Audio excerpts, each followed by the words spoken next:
Hey guys, we're here ready to go ahead and get everything kind of set together with regards to the whole new water block plate and everything like that. As you can see behind me, the system's running and has been for a while. It's about 4 months of time. Various gaming, which I've posted some videos about that some of you like, whatever. I have noticed there's a little bit of a buildup on the block, as well as a little bit of it around the front of the pump in the lower tube area for the... I've noticed a little bit around the drain port as well, to see what's going on there. One thing I do want to note is that I am using Primochill Vue fluid, which is right back here. This is the original bottle that I have. And one thing to note is that I noticed in the bottom is you can see a little bit here on this guy. He has a little bit of an issue with some of the buildup. And I noticed, so you shake it and it comes out and it's totally fine. It's great fluid. It's moving around. It's doing what it's supposed to do. Then I noticed I have some replacement fluid ready for it. And that doesn't have the same problem. So I'm wondering if there's a batch problem with these fluids where some of them are very good, some of them are not. I am going to be running a sysprep in between. And that's from Primochill as well, which is right back here. And that is the, you're supposed to put this in with a gallon of distilled water. You put it in, it cleans up the system, and then you drain it and you put in your normal stuff. I'm hoping that this helps a little bit in that regard. The block won't be an issue because, as we all know, I'm taking that apart, and the parts where the buildup is basically where the spreader is for the heat spreader on the back plate anyway. So I'll clean that a little bit. I'll put some other stuff into it and see what's up. But I'm pretty sure the brand new parts, which I just got from EVGA after waiting about a month, are coming, and they're not coming. They're in, and we're going to put those in and make sure everything gets done correctly. Now, when we do this, I'm going to show you the differences are. I'm going to take apart the existing block and have it as after it's drained, and show you what the difference is in the spread, the fins and everything on the block, because as it's been pointed out to me previously, these were actually made for a much smaller CPU block, which actually kind of came into the Intel realm, where we all know that the heat spreader on these Threadrippers are almost 3 times the size, if not 4.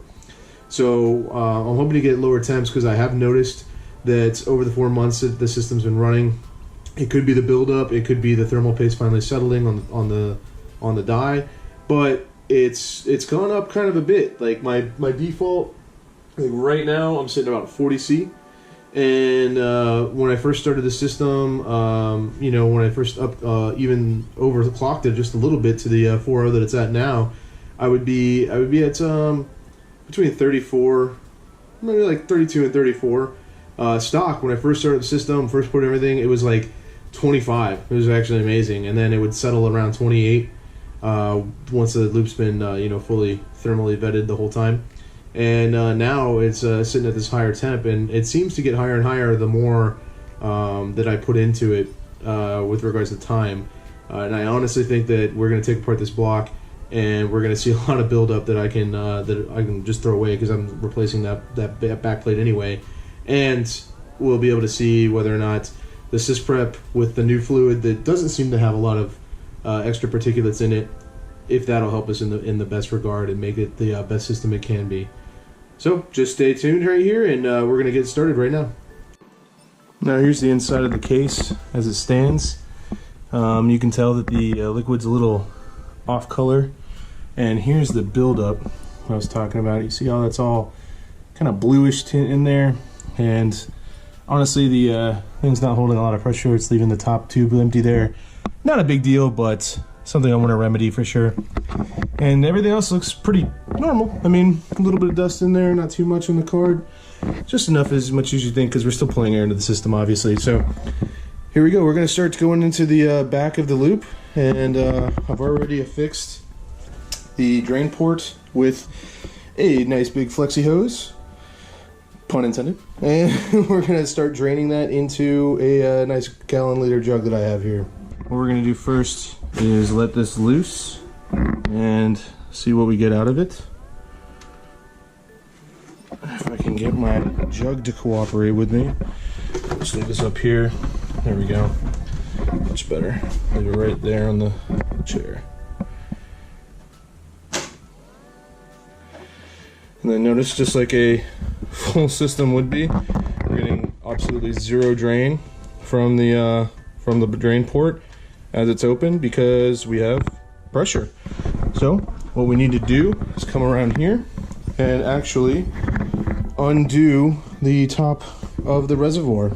And we found our trusty nickel that we need, and just as we would, sorry for the camera there, I'm just going to empty one or open one of these ports and allow just a little bit of air to get through.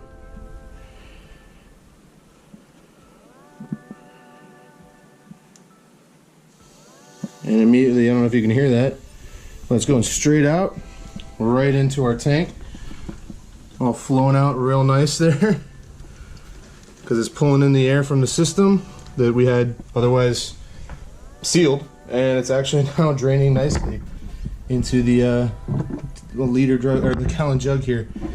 Now we have hit a snag, so we're gonna have to release a little bit more, but it's doing all right. Okay, so the rest of the drain will pretty much be tilt-a-whirl essentially as we go back and forth and try to get the whole thing to balance out here. This isn't a foolproof method, but screw it.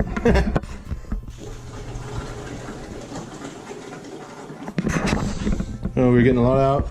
I still got a whole bunch stuck right here on the CPU block, which is the main thing I want to move. One thing to note is that, let me get my light over here, that I don't know if you guys can see this, but there's a whole bunch of growth right along the center pipe of that reservoir there, and in the back of the CPU you can easily see a lot more of that as well. Alright. As now we're here, we have most of it out of the loop. We got some stuck in the block here, and I'm just going to try to take it out without having too much effort going towards it, because that's not going to work out if some liquid gets on here. I might have to put some paper towels around here just to help us out. But here we go.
So one thing we forgot when we were doing this whole thing is that I have to take off the back plate to undo the monoblock. So coming around to the back, we find out that the back plate connector is right here, and I need to do it. So I basically need to take apart the entire motherboard now.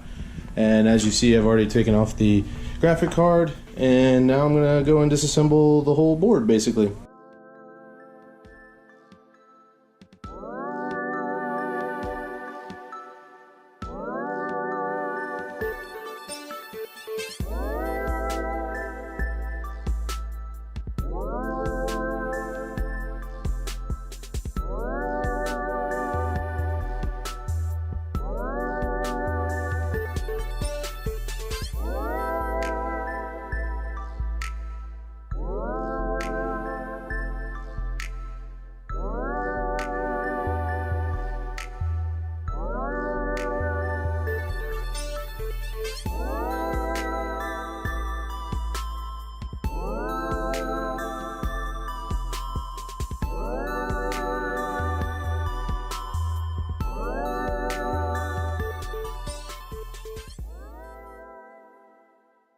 And there we go. Well, I took it off, and that backplate pisses me off that I have to do that, but such is the game. And as you can see, our layer of thermal paste actually made pretty much good contact over the whole thing. Looks like it's thicker in some places than others. On the top plate, it's a little spread. So we're going to make sure we get that really spread out this time. And we're going to wipe this off with some isopropyl alcohol and get this all cleaned up.